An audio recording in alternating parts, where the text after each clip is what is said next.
The Shaped by Sound podcast is made possible through support from Come Here NC, a program of the North Carolina Arts Council within the North Carolina Department of Natural and Cultural Resources.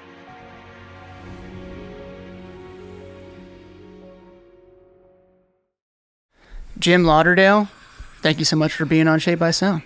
Thanks so much for having me. We're excited to have you here. I want to start out and just kind of talk about your roots, right? You're from North Carolina? Yes. Can you tell us a little bit about that? Yep. I was born in Statesville, North Carolina, and spent the first 5 years of my life in Troutman, which was a great place to spend those years. And my dad was an associate Reformed Presbyterian minister like his father, and my mom was a choir director there at New Perth Church where my dad preached, and she also taught chorus in high school and private piano lessons, and my older sister Becky. And then we moved to Charlotte when I was 5. That was a great city. It still is. And that was also wonderful. And then we moved to a little town called Due West, South Carolina. Okay.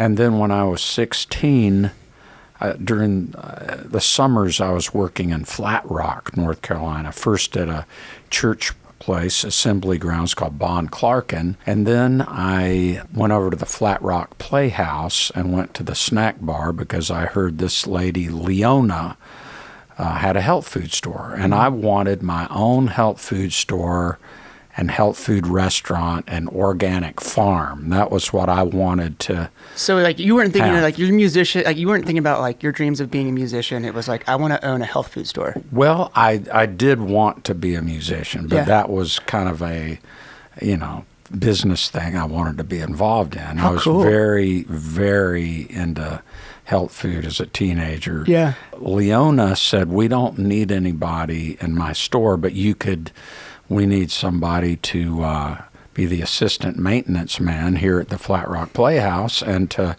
help run the concession stand where she had honey lemonade. And so I went for that. And so for 3 summers, I worked there. And after the first summer, I stumbled upon this place through the North Carolina Whole Earth catalog. They had the Whole Earth catalog, which was great, and then a North Carolina version. So I saw this free educational school, and I thought I'd love this. And I made a little trip up to Chapel Hill, and I found out the school had closed. But I ran into these 2 young ladies at the planetarium. They were just sitting on the lawn. I said, hey, I'm looking for that free educational school. It's supposed to be on the street. And they said, it's closed. But wait a minute. We go to a place called Carolina Friends School. And we'll call the principal, and you could go out there and look at it. So I did. Really liked it. My folks made a trip up, and they approved of me going there. And so that was... and how old were you at that time? 16. Yeah. So junior and senior year of high school. Right. And so I had started playing the banjo. What led you to the banjo? When I was still living in Charlotte, I went to see Bonnie and Clyde. And so when Foggy Mountain Breakdown came on, it was really life-changing. It was like one of the chase scenes in Bonnie and Clyde, right? It just blew my mind. When I heard Foggy Mountain Breakdown, though, that kind of brought everything together, like seeing the Beatles when I was 6 in Charlotte when they were on Ed Sullivan at first. I'd been listening to, my folks played a lot of different kinds of music around the house and the radio. There was a lot, I was real drawn to listening to music and to try to sing along to it. When I saw the Beatles, it kind of brought everything together, and it's like, oh, harmony singing, this and that, and this groove and everything. It was life-changing for so many of us. You know, I'm curious, like, so when you're talking about sort of these parts of pop culture, right? Like, are you sort of seeing like, okay, here's an instrument that's sort of regional to where I'm from, but it's also like on this much larger like media landscape where like the nation and like the rest of the world is starting to see this sort of instrument in a different way. Yes. Were you excited by that? Yes. Earl Scruggs. Right. I got his book, and I knew that he was from Shelby originally, and I was really drawn to him and his playing. And then when I went up for a retreat in Flat Rock at Bon Clark in this church retreat, I stopped by this in a convenience store. They had the Stanley Brothers' greatest hits and Bill Monroe greatest hits. So I got both of those, and so that I started expanding on my classics of bluegrass. You were learning from the greats as they were kind of coming out.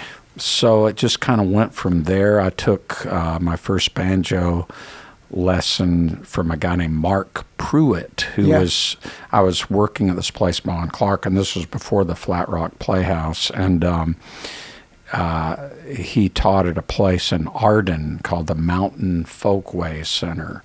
And Mark is still playing great. He's playing with a group called Balsam Range. Yeah, right. And just he's one of the all-time great players. It just seems like there's a lot of things that are starting to click. Like, what are those things you're hearing it and be like, wow, this is it. Like, this is something I've been searching for. You know, I think that when people have those moments, you know, like they say, hey, I remember the first time I heard the Sun Sessions, Elvis Presley, which I do, you know, remember those things. The first time I heard Robert Johnson. Right. First time I heard George Jones. And so many of those times I was living in North Carolina, so it was interesting to have that. When I was living in South Carolina, when I was 13 to 16, they let me be a DJ on this college radio station, WARP at Erskine College. So I got a lot of albums that way, and that really broadened my horizon. And like I loved Frank Zappa, his solo stuff back then. And so it was kind of a diverse thing. Were you seeing this sort of runway where you're like, I would love to play music like that? It hadn't really formed yet. You know what I mean? It hadn't. And I did play drums in the music program at school in North Carolina. But then when we moved to South Carolina, they didn't have music in the schools in that county, or at least at my school.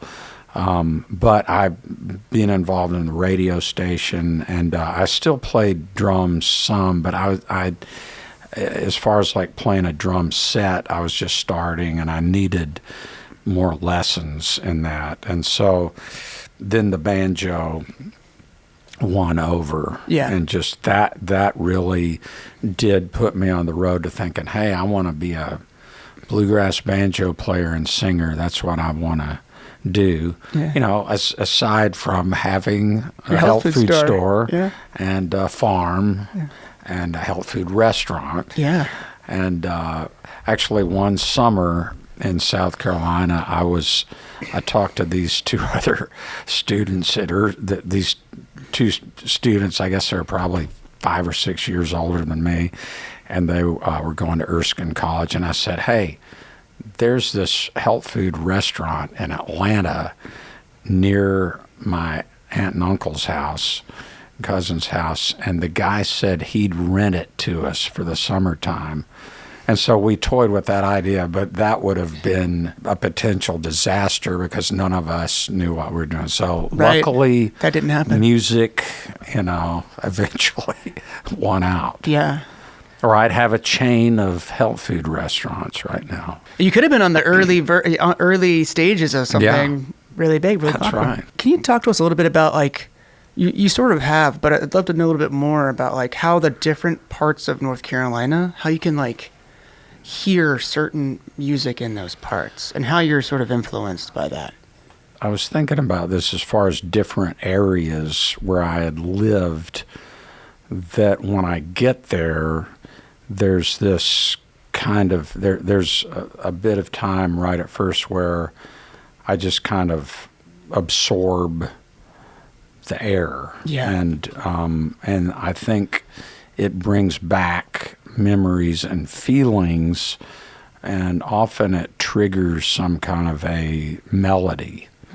And this happens when I drive through Iredell County and drive into Troutman and kind of, sit there for a minute, and just this flood of memories comes up. And when I went to Carolina Friends School, I was living out in the country, and there were a lot of the next door to this little community where I live. This lady Ellen Scouten would have Sunday afternoon jams, and that's where I met Tony Williamson, the great mandolin player. There was a fellow in our community, Rick Bowley, that eventually had a music store called Oxbow Music, and we had kind of a duo going. I'd play the banjo and he'd play guitar, and that also was a big stepping stone for me. And Rick really was a great mentor, and he saw to it that I got a really good banjo, a Gibson Mastertone. And then I started playing when I went to college at the North Carolina School of the Arts. I started playing a little less banjo and more. I'd picked up the guitar right before I went to college, and I had started writing songs. And so I traded that Mastertone for a not as expensive guitar. Of course, by today's standards, it wasn't very expensive at all, for a Martin D21 and a banjo that didn't cost as much. So I had both things going, and that really, when you kind of make an upgrade with your instruments, it really helps a lot in a lot of different ways. You feel like, hey, I've worked for this, and this is going to help me write and play live and everything, and it did. Yeah. Did playing the banjo first help you play guitar, like maybe a little bit better? I think so, and I think, and I embarrassingly discovered that I wasn't the person that said this quote first. I don't think I ever read it, but I would say, if you play bluegrass, if you start with that, you can play anything. And I was saying that, and then I heard somebody say, well, Bill Monroe used to say, if you play. So anyway, Bill Monroe was right. And I think it's because of the ear training. You're really listening. Yes. Right? And it's an oral tradition, too, right? That's so right. you have to listen and talk to people and communicate about it so you can play that song and pass it down. Yes. And there's something about bluegrass and old-timey music where there's this kind of canon of songs that are these standards that you can go to a jam session with people you've never met and say, okay, let's do Rollin' in My Sweet Baby's Arms in the key of G, of course. And then you do that and everybody can play together. Right. You didn't have to rehearse or anything. It's just automatic. And that still happens today. Oh, right? yeah. Like, it's not, Right. Yeah, absolutely. Yeah. Also, there was a festival that I went to with Rick Bowley, and called Camp Springs when I was in high school, and went a couple of times when I was in college too, and that was near Greensboro. And this bluegrass promoter, Carlton Haney, who was a big guy in the music biz, he kind of discovered Charlie Pride, who I'd mentioned, and was promoted country shows, but he loved bluegrass, so he had his own festival. He had a few festivals. Also, in high school, I listened really intently for the first time, even though I'd listened to Jerry Garcia's first solo album. But I really got into Working Man's Dead and American Beauty, and that was a big turning point for me because I hear bluegrass influences and rock and blues and R&B. It's all right. And I got to see the Grateful Dead. I guess I was a junior in high school, they were playing at Duke University with Yeah. New Riders of the Purple Sage opening up, and I was really taken with them and their sound. Yeah. Did you record it? Did you record them? No, I didn't know. No. I want to jump into some Grateful Dead in a minute, but I kind of want to circle back to a little bit about North Carolina first. Sure. What do you think it is about the atmosphere here that creates sort of this kind of like inspiration and creativity inside of you? For me, being from here, it's just got that because of all the stuff I've seen and heard and experienced here in North Carolina. And I think I've met a lot of people that aren't originally from here, but they're just really drawn to it. Right. You know, there's something that speaks to them. Yeah. You know, and I also, when I was in college, I had a cousin that lived in the Outer Banks, and so I'd go see them and really, you know, I was like, hey, wait a minute, I thought I was a mountain guy, but it's really beautiful here. Yeah. And I tried, I really wanted to learn how to surf, but also I didn't have any lessons, so I didn't know what I was doing, so I never was successful at it.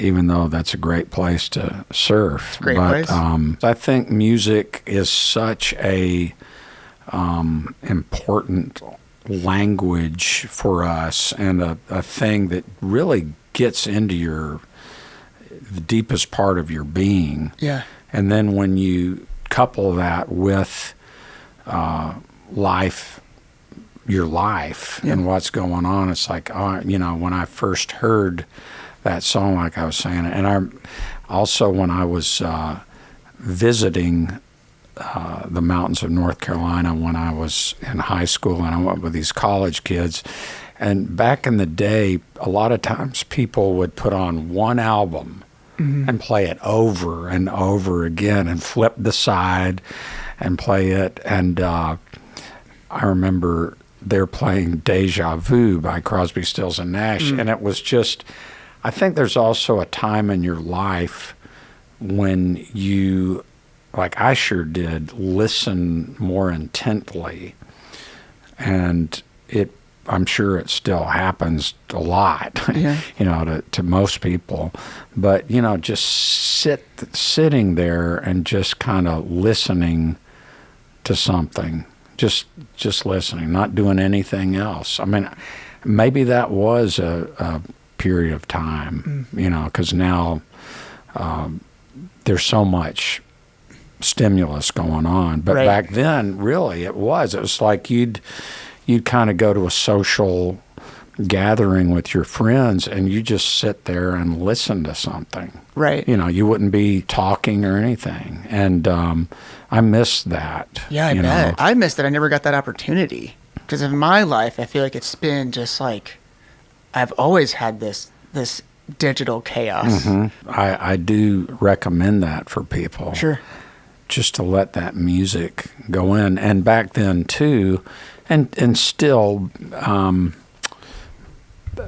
to some extent, but people made albums as a piece of a whole little a complete work. Yeah, yes. Exactly. Yeah. And I think that's real important. And we've lost that to some extent, even though back in the day people would release singles, which would help promote the album, and that still happens. But sometimes it seems like in the business, it's just kind of driven by the singles, and maybe eventually they'll make a compilation. But people, I still make albums. That's important for me. You make really good ones. Well, thank you. And I mean, that was kind of as the dream started growing of like, I want to be a musician. I want to be a songwriter. I want to be a singer. I want to get a record deal. I want to tour. Then, I mean, making the albums and writing them became real important, and it still is. And I was a little bit concerned a few years ago because people were saying albums, they're going to be out of here by another year or so. They're not going to happen. I thought, great. Well, I kind of think the opposite's happening for me right now. A lot of the stuff that I'm listening to right now, I want to listen to more of, and I want to listen to the full thing. Right. Because I do feel like I'm bouncing around to all this stuff, and it gets lost for me. Yeah. But if I sit down and listen to an album start to finish, even like a new record from somebody, I'm really finding that richness that I can like attach to, versus just one song and then I'm on to the next thing. It feels like I'm done. I'm more afraid of ping-ponging around, and I'm more ready to just really sit into something and really just like have the whole thing. But that's very rare. I feel like for everybody else in the world, they just want the one. I want to just kind of ask you too. So you're as a young man, you've put down the banjo, you picked up the guitar now. You're starting to play. When were you like, I'm really ready to start writing songs? In college, I went, I'd written, I think, about 3 songs at first, and there was a fella named Zan McLeod who lived out in the country in Chapel Hill, and when I was going to Carolina Friends School, I met him. Rick Boley was a friend of Zan's. They were both from Charlotte originally. And Zan was like a guitar player's guitar player. And he was this just an incredible guitar player, and electric and acoustic. And often he would play with Rick and I. Yeah. And so Zan, when I would make pilgrimages from Winston-Salem back to Chapel Hill just to kind of hang out with Zan and jam with him and learn from him. And so I showed him these songs, and he said, hey, let's go to Steve Gronbach's studio. And it was out in the country, out in the woods. So I went in, and Zan produced these 3 songs, and they were, I don't know if you'd call them country rock. They were kind of rockin'. I thought, when I did these 3 songs, I thought, well, I'm on my way. Right. And this is I'll have a record deal pretty soon. Yeah. And I really did think that. It's like, well, somebody's going to hear these, and they will give me a record deal, and I guess I'll be leaving school here and on the road in a few months and making albums, and that's it. Yeah. And how long did it take from that moment to your first record deal? Probably 13 years. Wow. Yeah. So what were you doing for 13 years at the time there? Were you just continuing to learn and play and jam? And Yes. Well, when I got out of school, I went to Nashville for about 5 months. I knew some people there. Yeah. And I wanted to hang out with George Jones, and I'd really gotten so into George Jones, and a guy named Roland White, who he and his brother had a group called the Kentucky Colonels. They were from California. And Clarence White, his brother, was this very innovative guitar player. He was, Doc Watson, of course, from North Carolina, influenced and brought in lead acoustic guitar playing for the most part. And so Clarence kind of added kind of his own flair to it.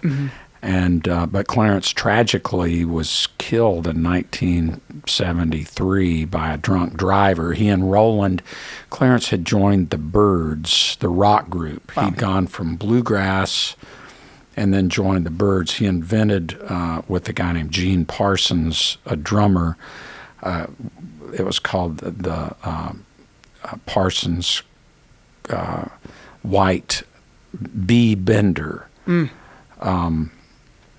Which the fellow that plays guitar with me, Craig Smith, has a B-bender, and he does a solo on a song called Game Changer I wrote that I wanted to hear that kind of solo, and few people are real masters at that, but Craig Smith is, and it sounds kind of like a pedal steel guitar, but right. you just bend the neck of your guitar. You have to get the back of your guitar loose, have something installed, these springs and things, and it bends that second high string, the B string, so it's going down, down.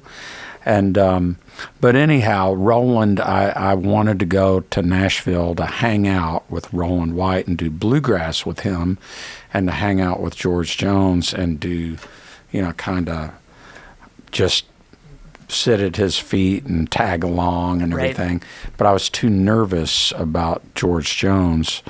But Roland White was very approachable, and we became friends. And eventually, right before, I realized after about 4.5 months, hey, I'm not going to make it here in Nashville. It's not going to happen for me. I'll go to New York City, where some of my classmates had gone. And I went there. But before I left, Roland and I did an album together. He said, why don't we record? So we went to Earl Scruggs' basement. His son Steve had a studio, and Earl would bring down coffee, and he was just such a nice guy. He'd actually wear an apron and bring a silver tray with coffee, and it was just kind of like, wow, this is unbelievable.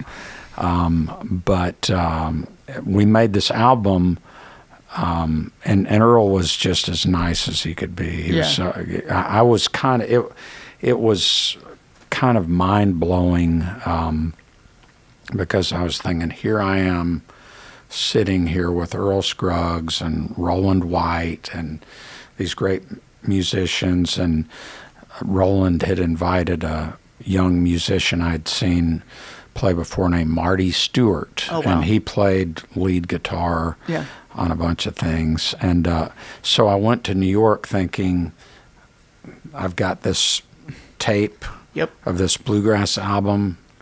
I'll get a bluegrass. There are a bunch of great bluegrass players in New York. I'd seen at Camp Springs, North Carolina, and I'm on my way. Yeah.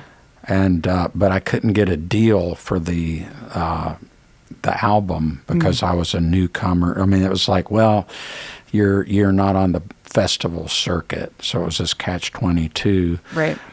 So they're basically saying, we don't know who you are. Right. Yeah. And now there was this country scene, though, in New York that started, oddly enough, there, and there were several clubs. It's like an oxymoron, isn't it? And I met Buddy Miller up there, Larry Campbell, and then Buddy got Sean Colvin to come up. So we were just playing these clubs, and I was a messenger at Rolling Stone magazine during the day because I thought, hey, I read this article about Steve Forbert and his singer-songwriter. He'd moved to New York, and he was a messenger. So I thought, at least you can get in the building, right? Pardon? You can get in the building, right? Yeah. You're just like, you're at Rolling Stone, and hopefully somebody will listen to your record. The folks were really nice, you know. And but I got skip ahead then 33 years, I believe, and after not getting a deal, and then after moving to Nashville later. And because during that time I said to Roland, when I finally got a record deal later, I said, Roland, I bet somebody will put this out now. And he said, great. Well, you've got the masters, right? And I said, no, I thought you had the masters of the album. It's like, no, I don't know where it is. So that it all got lost. And then once Roland was sitting in with me at this bluegrass club, the Station Inn, and as he was leaving the stage, and that was where Roland kindly let me sit in with him. And then as he was leaving, he said, oh, my wife found a tape with our name on it that was at the bottom of a box. And so it was that record. And I had signed a deal with the North Carolina record label called Yep Rock. Yep. I had made several albums with them earlier, and so they put that out, and it became my 30th album, and it would have been my first. You just had to wait 30 years for it. Yeah, that's right. Yeah. So sometimes things take longer than you think they would, but it's worth it though. Yeah, and maybe, like, I realize now looking back at different things, it's like I wasn't ready for this or that at the time, even though I wanted that to happen, but I wasn't ready. I wasn't worthy of it, and I had more things to learn and to do first. Kind of flashing forward here a little bit, because you do ultimately make your way back to Nashville, right? Yes. And it seems like you put in a ton of work in Nashville. Yes. Can you talk to us a little bit about sort of that experience, going into Nashville and really starting to gain momentum in your career, right? Yes. I eventually, after living in New York for a while, and I ended up in Los Angeles, that I was going to try for a little while. But that was the place where everything really started falling into place. There was a great country scene, and people like Lucinda Williams and Chris Gaffney, Dale Watson, Rosie Flores were living there, and there was a club, the Palomino, this club that had been around since the early 50s. And there was this history of country done their way, but that was successful and popular across the world. Right. Is this sort of like that cosmic country scene a bit? Well, it did develop into that, yes. But, back in the day, Merle Haggard and Buck Owens, a lot of great people. And Dwight Yoakam was out there, and I started singing on his albums, singing harmonies, and also with Lucinda. Wow. And so you were getting a lot of opportunities. Yes, it seems like. So kind of quickly. Things happened there on a bigger scale, faster than anywhere, and that was good because I didn't know where else I'd go, and to really get up my foot in the door. Yeah. And I was afraid to go back to Nashville because I thought, if I get rejected again, it'll crush me, and I won't have anything to fall back on. I couldn't fall back on my fledgling career as a mime, which when I was going to the North Carolina School of the Arts, I was really interested. Wait, were you really a mime at some point in time? Yeah, well, but not white face mime, but just kind of more, it was almost like silent film comedy, kind of some of it slapstick, but then some a little bit out there. And we had a mime group there, and my mime teacher wanted me to go into mime, but I knew that I really wanted to do music. Right. And put that on the list of other careers that Jim Lauderdale could have had. That's right. Organic food store, mime school. And I was just thinking about that as you were saying it. Maybe someday I'll have the store with the little restaurant with the little stage. Yeah. I can have, music sometimes, mime. So you're in Los Angeles. You're meeting all these people. You're starting to sing backup vocals for Dwight Yoakam. It seems like you're getting a lot of momentum.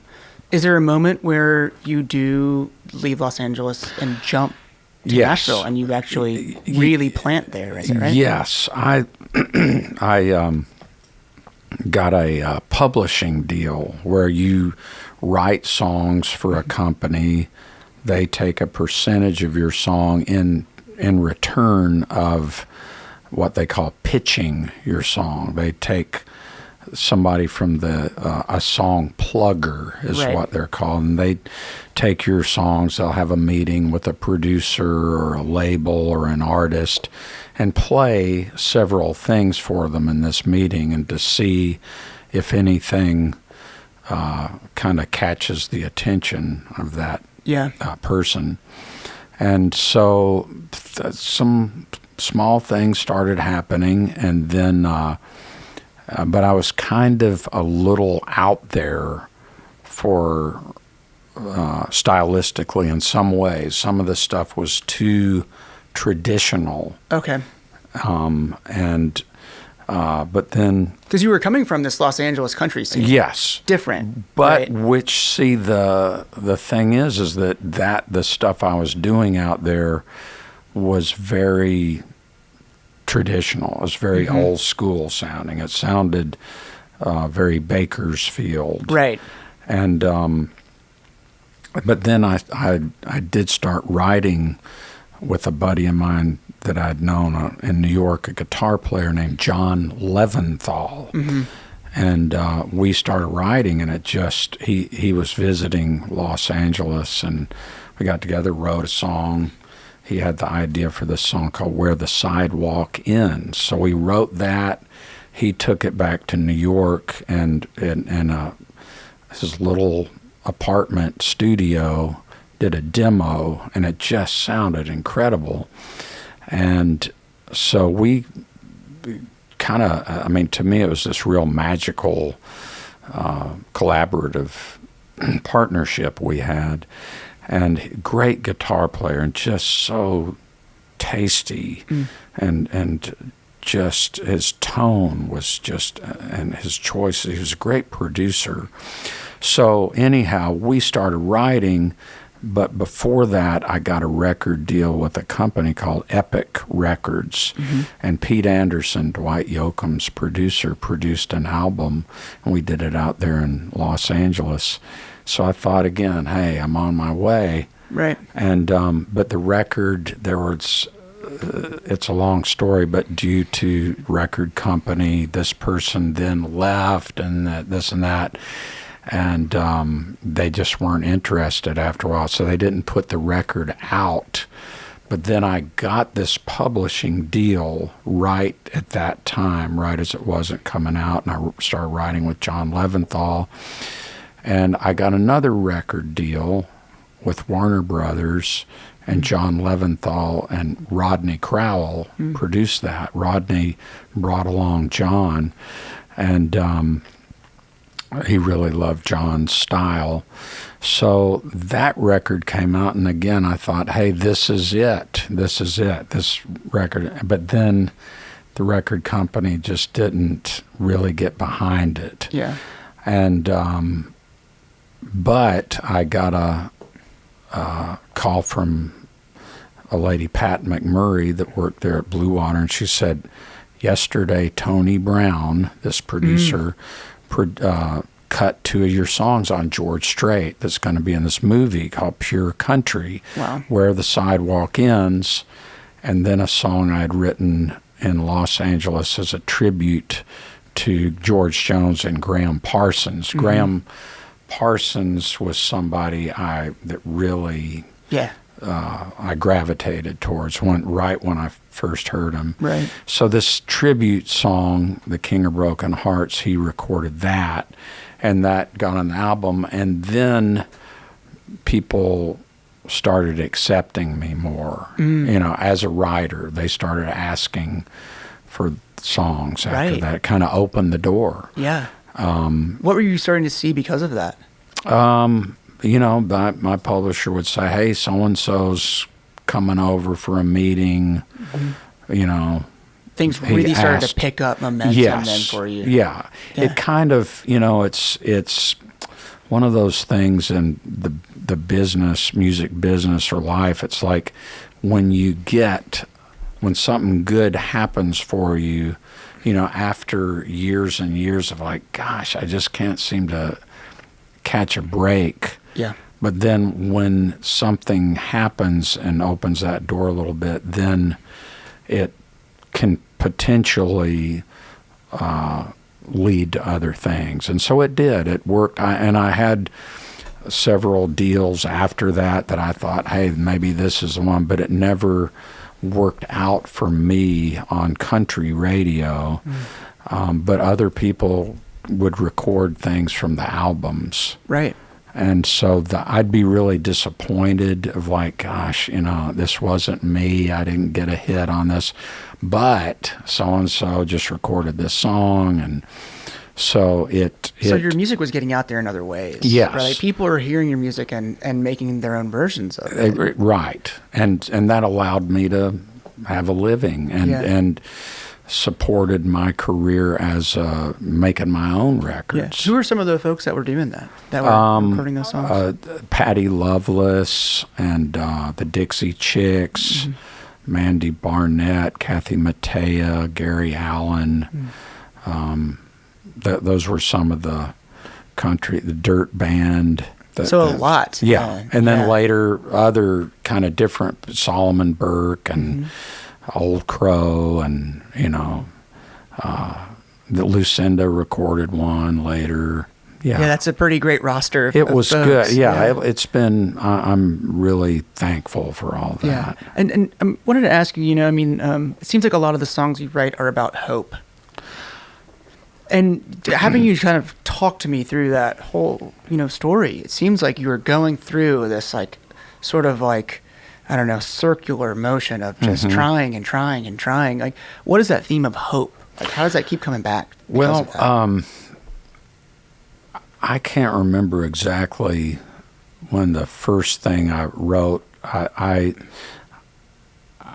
just felt like that.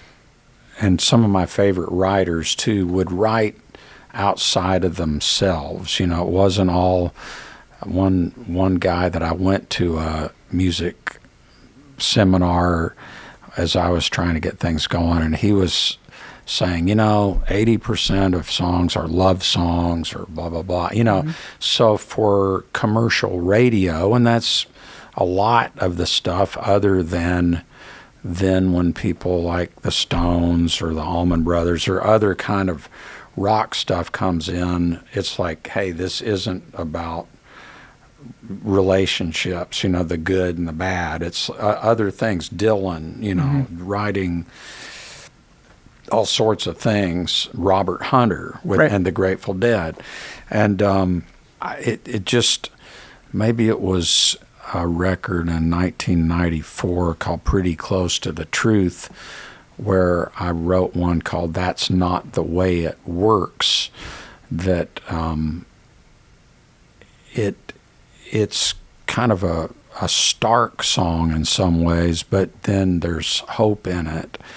And another song, actually that was on after this one, the first one was in 94, called Grace's Song, hopeful song. And then on the next album, which also this song, Every Second Counts, is the title of the song and the album.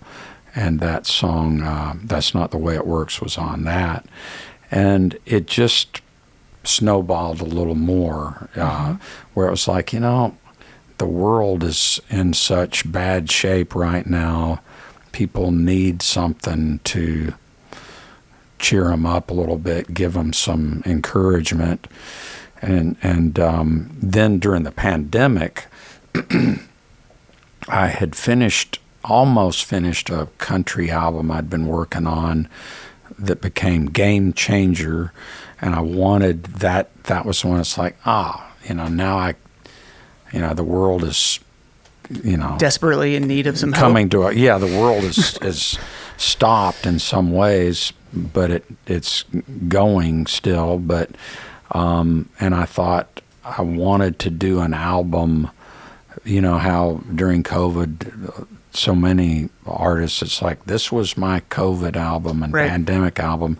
So I thought I'll delay this Game Changer album and do something that is inspirational, hopefully. And it was for me. It was really good for me during the first part of COVID, I was just kind of so lost and hopeless in some ways, Right. and really depressed, and just kind of, and then I started, it was actually listening to the Grateful Dead and some other things that it took me out of myself, and writing the songs that became Hope. That was a real special record. And so since then too, I try to do some things. You can't always, and Yeah. sometimes when you write those stark songs too, it's kind of like you feel good sometimes when you listen to a bluesy thing or a down thing. It kind of makes you feel, you know what I mean? Yeah, of course. You so immediately associate yourself yeah. in like a sad way to like a blues song. Yes. Right? Yeah. And I think that songwriters, we want to, it's great when we can write something to make somebody feel Yeah. something, So What is that like for you when you know that you've done that? good. It feels really good. Yeah. Is that sort of the point of what you do? Yes, yeah. And I mean, I think about this sometimes when I go to the studio, and I take these guys in there, and it's like, oh boy, I'm not really prepared. I don't, have it all together. And it's like Jay Weaver, who plays bass and produces and co-produces these records that I've been doing the last several years. He gets in there with the guys, and it's like, look, we're just not trying to lay down something here. We want to change the world here, and I think that's a great way of looking at it. Jay, I've really been fortunate to work with him, and have really grown a lot. And, Yeah. That's awesome. I want to take sort of a little bit of a turn. Sure. But I do feel like this does sort of fit into the influence of your music, and it's fashion. Because, Jim, you got an incredible shirt on. You got an incredible costume. I wouldn't say costume, but just suit and suits. We've been able to see into your closet a little bit, and I'm jealous of your Western wear. Don't be. Well, but I wanted to ask you a little bit about Western wear and sort of like that influence of just not just the music, but sort of the fashion side of it, and how that sort of speaks specifically to what you're doing. Well, when I moved out to California, there was a tailor out there named Manuel who had worked for a while, his father-in-law, a guy named Nudie, who was this, and there's this history of designers for Western wear that lived in California. Yeah. There was a guy, Turk, before Nudie, and there were some others. But that, I guess really that is where, and people like Rose Maddox and the Maddox brothers, people started wearing like stuff with kind of a little, rhinestones or fringe or whatever, but stage clothes. And the Grand Ole Opry, like Hank Sr., Yep. Graham Parsons and the Flying Burrito Brothers, those guys had stuff made by Nudie. Mm-hmm. And I was Porter Wagner. When I was living in North Carolina, I used to watch the Porter Wagner show, and he wore Nudie suits. But there was just something to me that was kind of magical or something about these clothes. So I started getting stuff from Manuel, and have through the years. And there's a lady that makes shirts for me that lives in England.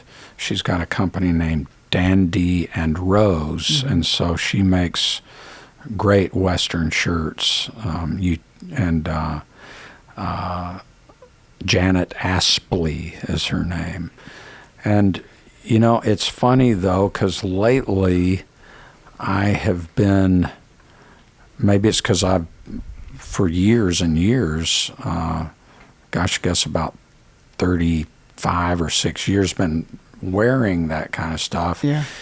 There's part of me that feels, I'm almost thinking, gosh, I need to tone it down a little bit because the world is in such a precarious place, and there's so many people that are need, just the necessities of life. There's maybe I'm overthinking it, but I feel, and certain wars going on, and I think, gosh, I don't know. I think from somebody that is from the total outside of your universe, it is so cool to see you in the full Western wear, because I think it calls to, my mind, that cosmic country, the homage to the, that LA country, the old school Nashville sound, like the real deal. And I mean,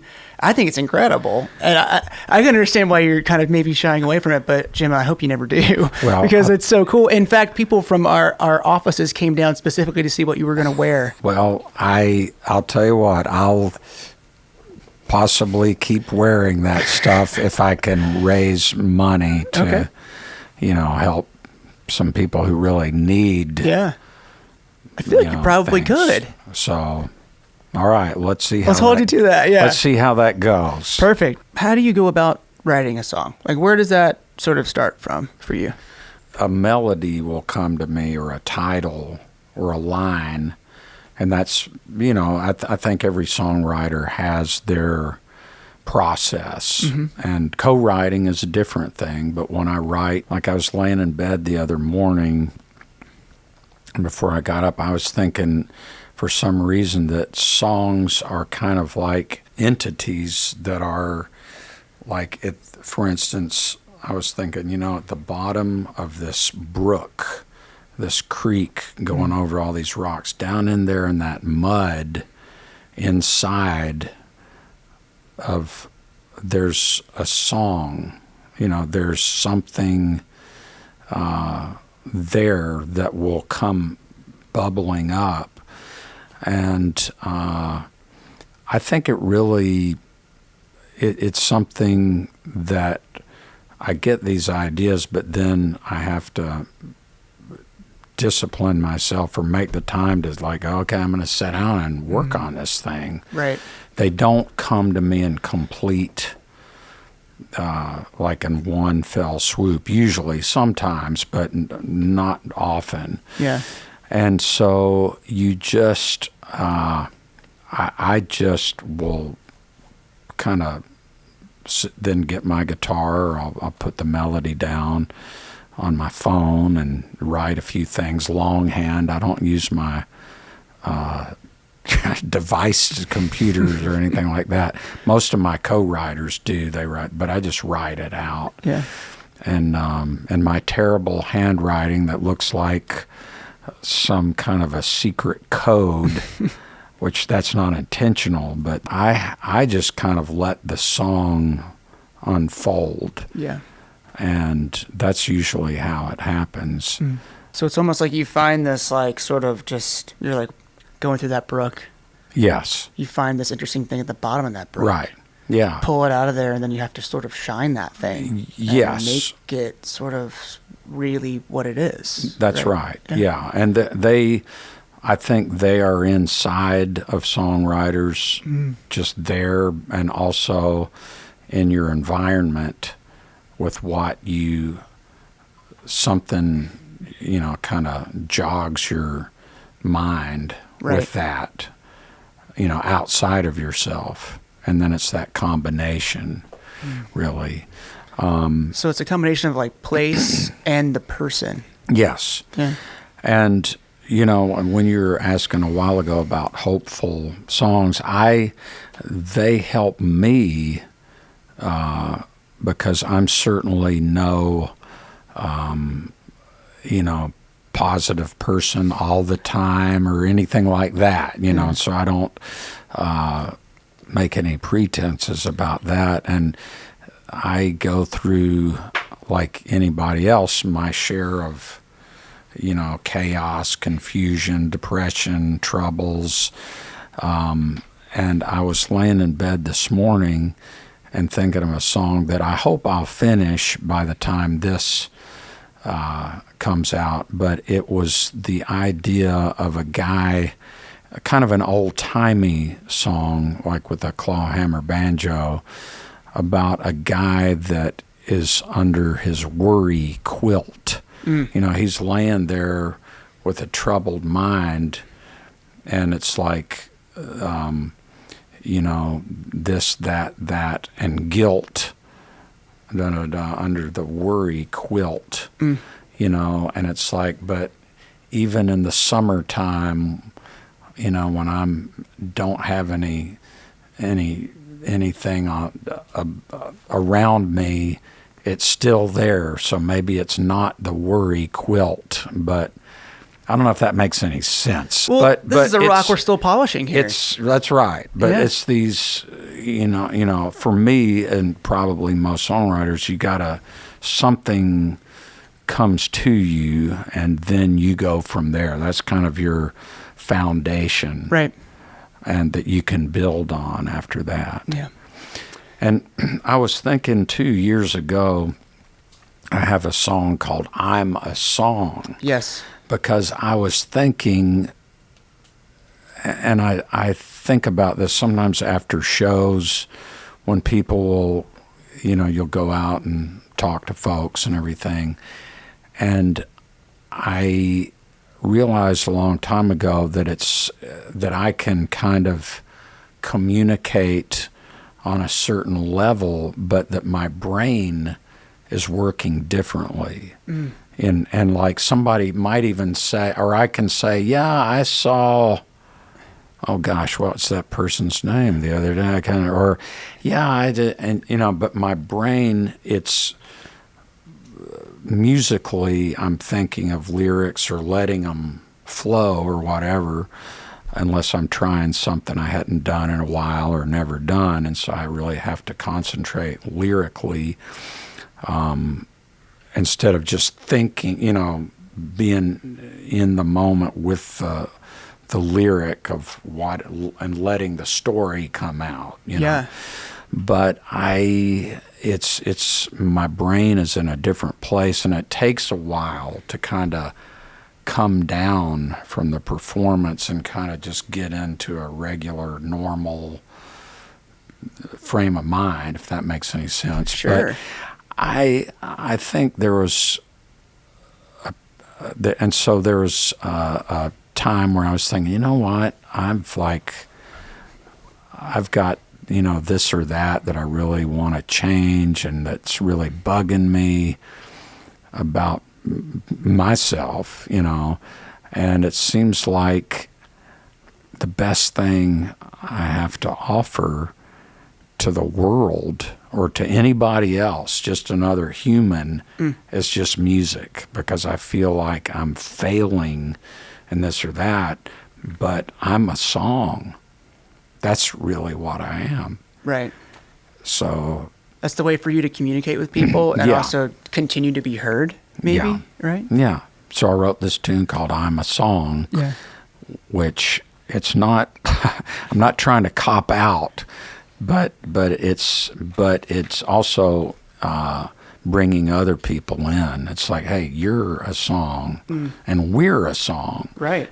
Because, and there again, getting outside of myself, it's like, it's more universal, really. We are, in a lot of ways, songs, if we think about it, or let it, Well, that ties in perfectly to my next question, because, the show is called Shaped by Sound, right? It's about, how music is a huge part of who we are, how it influences us people and communities. So is that sort of how you are shaped by sound? Yeah, I think so. That we are just made of music and sound, and sometimes it's the way that we channel it that makes us able to communicate with others? Yes.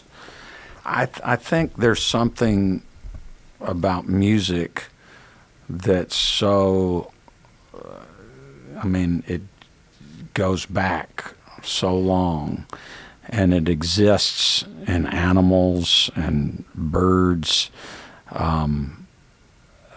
There's a guy named Joe Newberry who lives in Raleigh, and I was working on a bluegrass record several weeks ago, and I called him before I went in, and I said, listen, going in tomorrow, you got any scraps of anything I can finish? And he sat down and sent me this idea fairly quickly, and it's called The Birds Know. Yeah, they know. Mm-hmm. And I just thought it was so creative. And that's one thing I love about co-writing with people, is because when you get in a room with somebody, I feel like the end result is something that I never would have done on my own. And I was I've been lucky to write with a lot of great writers, and Robert Hunter, who that was a real dream, because he and I wrote a lot and became friends, and his writing is just, yeah, he was one of the best infamous, ever. Yeah. Yes. Well, getting back to this thing about music in general, and the songs of birds and sounds out there, just whatever, thunder, leaves blowing, these sounds that kind of have an effect on us, and then as human beings making music, that it's been so important throughout as long as there's been a human, and now where it's, I remember as a kid going to this roller skating rink in Charlotte, and I guess I was 8, I guess I was 7, but this Beatles song, I Feel Fine, came over the PA, and that guitar riff that kicks off the song, and then just the whole thing, and it was like, I was thinking, wow, gosh, I wasn't thinking, I feel so alive. It was beyond words, but it was just this magic feeling, and I was mentioning earlier, hearing Foggy Mountain Breakdown, or hearing George Jones on certain things, whatever, all of these great pieces of music, of songs that I've heard that everybody has those, I think, and that either they have heard them on the radio when radio is really great, or whatever, that's just kind of becomes this soundtrack for your life. And I can't really do it justice in trying to describe it, because it is beyond even describing a lyric that I'm not good at really putting my finger on that, but there is this magic about it. And I do feel like I know that there was that period in the 60s and 70s where it's like, we're going to change the world. And it did, to a certain extent. It really did change greatly to a certain extent. And I feel like where we're at now, things have, I get sad because I feel like, we're at a bleak, scary, horrific time, just different things going on. And it's like, I'm not naive to think all it needs is, a song, to change everything. Right. But that can be really impactful But for it people. can be impactful, and it's really important. And I guess it's those little things that happen that change everything in your life, And so I'm just, I think we will never stop listening to music or creating it. And it has so many layers to it and so many different things, moods, emotions, feelings, but it hopefully can have some impact on a bigger scale. Yeah. But in the meantime, it's just kind of like chipping away at things, and we can. It'll have an impact on our individual lives, and that's. It had an impact on yours, right? Sure. Early on, where you're listening to that music, and you're saying it was just blowing your mind, right? Yeah. Certainly, that's happening for something that you're making to somebody else, and they're like, "Oh my gosh, I didn't even thought about something like this." Absolutely. It is that smaller impact, but it's still there. It's cyclical. Yes, and I think that,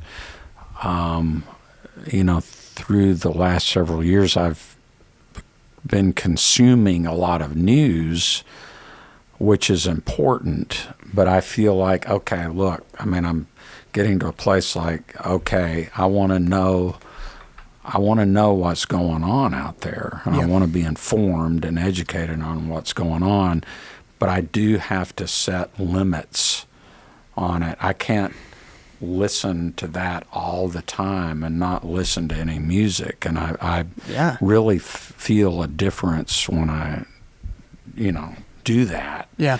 And brings you a little peace. And then when a lot of times too, when I'm traveling, and I turn on like what I would call an Americana station, which is a radio station like, let's take WNCW, for instance, in Raleigh, they've got that station, but an Americana format, meaning they play a little bit of everything, of rock, country, blues, soul, jazz, every folk. It's a little bit of everything, and I love that. Me too. But it's great to discover a new song or a new artist out there. And, there's a lot of more and more artists out there, singer-songwriters, bands, re-releases of or newfound tracks of some band from 20, 30, 40 years ago even.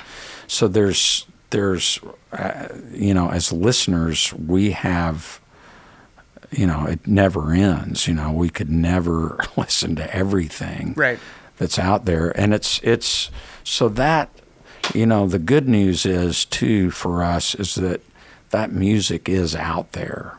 We're not lacking for good music. No, you just gotta go find it now. Yeah, that's right. Well, I'm glad that we found you, Jim, and you got to hang out with us. Well, I'm so glad to talk to you. Now, what I'd like to do, since we've talked, I'd like to start over, go back, and, now I'm kind of getting the flow of what the show would be like. I'll probably say some of the same things, but... so let's do that. We'll start over. We've got time. These guys will love to stay here for another 2 hours. Yeah. You can go ahead and keep going. Before we do that and start over, I do want to go through the song list. So I'd like to start out. The first one is That Kind of Life. Can you tell us about That Kind of Life? Yes. Okay, that tune, That Kind of Life, the riff came to me, which a lot of times will happen, and I really enjoy telling the guitar player, pedal steel player, I'm hearing this thing, and go through the, describe and hum and sing what I want to hear, and then they come up with that. At first, I thought, wait a minute, this is crazy. People are gonna, but musicians, they like that. Yeah. And that happened on some soul records I did. I told these horn players, it's like, here's this figure. I hope you don't mind. They're like, no, we like that. So that figure came to me, and I didn't really know what it was going to be about. But then it just kind of unfolded. But the first lyric was, that kicks off a song, when a baby tastes a little bit of sunshine and kicks their legs bouncing up and down. I was just picturing, an infant doing that and happy and everything. So then the rest of the song followed from that. So it started out with some very small parts of that and then just really blossomed, huh? Yeah. How cool. Can you talk to us about Friends again? Sure. Yeah. And with Friends again, it was just that melody and that title just came to me, and I was just thinking, hey, you have this kind of breakup with a friend, but then that sweet reunion, and you're friends again. Yeah, you hug it out. Yeah. And that's happened to all of us, I think. Yeah. And you talked a little bit about the King of Broken Hearts. Can you talk to us a little bit more about the King of Broken Hearts? So when I moved out to Los Angeles, and one of the reasons why I was looking forward to going out there was I knew Graham Parsons had lived in Los Angeles. And so I wanted to just walk those streets he walked and go to the clubs and go to the desert where he'd like to go. And so I was at this place called the Magic Hotel, where I was living in Hollywood. And I had this biography about him that had just come out, the first one, by a guy named Sid Griffin.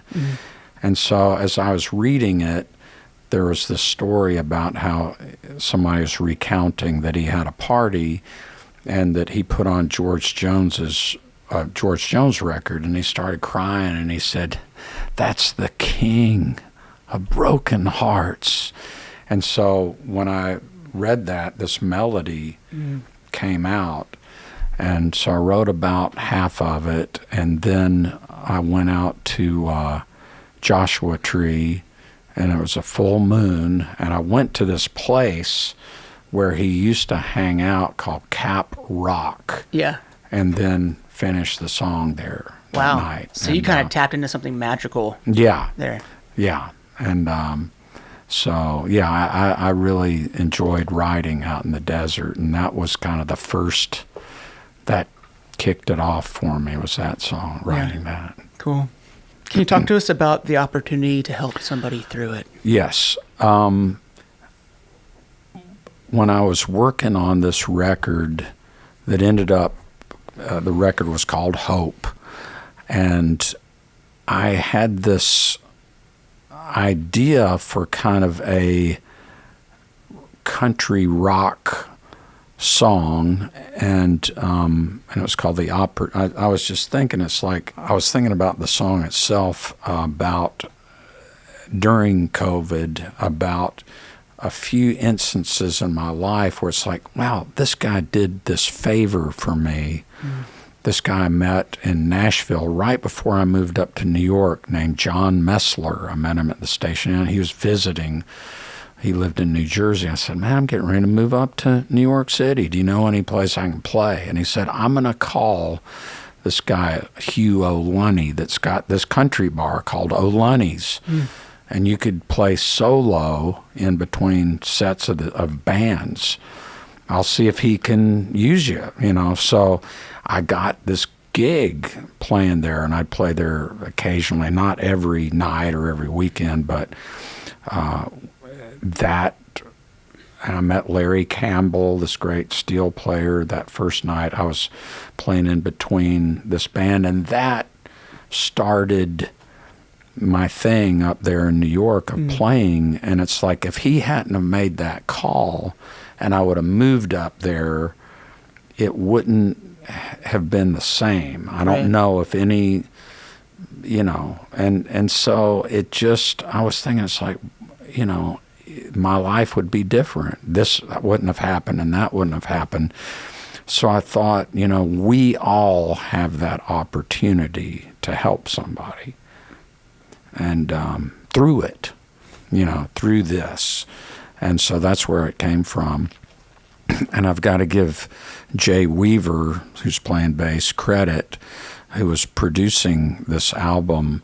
And I played, when we were in the studio, I played this version of that, and it was this country rockin' kind of train beat song. And I really liked that feeling. I went, you know what? Let's try this groove on there. And I was like thinking, oh no, that's not, and I'll try it.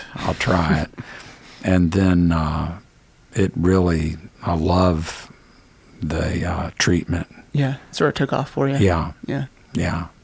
Can you talk to us a little bit about The Road is a River? Yeah, I was in the studio and I just thought of that title, and it was being on the road a lot, and I was just thinking, the road, being on the road, driving, whatever, in some ways it's like a river, these arteries. Yeah. And the lyrics just started coming out when I was in the studio. The city's spreading out so fast. There's no stopping, I guess. Been too many bets. There'll be no country left. And and it just all kind of came out quickly. And I've just got to say, when you're making a record, so much is the musicians involved are really so important. Yeah. They and I've just been so fortunate to work with a lot of great musicians. And these guys with me are, they've played on my records, and they're just stellar. And it's so great. They're such great guys. It's fun to travel with them. And they really care about what they're doing. Yeah. And people really love hearing them. Yeah, they're an incredible band. Yeah. They all sound amazing together. Yeah. Can you tell us about Game Changer? Yes. Yeah. This title, there again, it came from a title, Game Changer, what's, and I'm saying it's a person in that song, they're the game changer. Where have you been? I've been waiting all my life for you. And Craig Smith does this incredible B-bender solo that I just think is brilliant for that style of guitar. Can you tell us about Patchwork River? Now, this is a song that you and Robert Hunter wrote together, is that right? And you, for those out there, Robert Hunter of the Grateful Dead, right? Incredible songwriter, probably one of the greats. What was that experience like writing songs with him? Well, especially this song. I'd made several albums, and I approached Ralph Stanley about being on, writing a song for him and his band, the Clinch Mountain Boys, to be the last cut on a country record I did for RCA Records. And so he agreed, and we did that. And then I sang on one of his albums, and I started just kind of sitting in with them and then getting gigs opening for him. And I went to Merle Fest for the first time. And I was just going to sit in with them, and his son, Ralph II, had gotten sick that morning. And I walked into the dressing room, and his guitar player the late James Allen Shelton said, "Oh, good, he's here. Hey, you've got to go on. 2 is sick. 2 is Ralph Stanley is saying." So I was like, we had a quick rehearsal, and David Grisman, who's one of my childhood heroes, Ralph invited him to sit in on a mandolin. So it's just this incredible experience. And so I asked Ralph after that, it's like, hey, how about us doing an album together? So he agreed.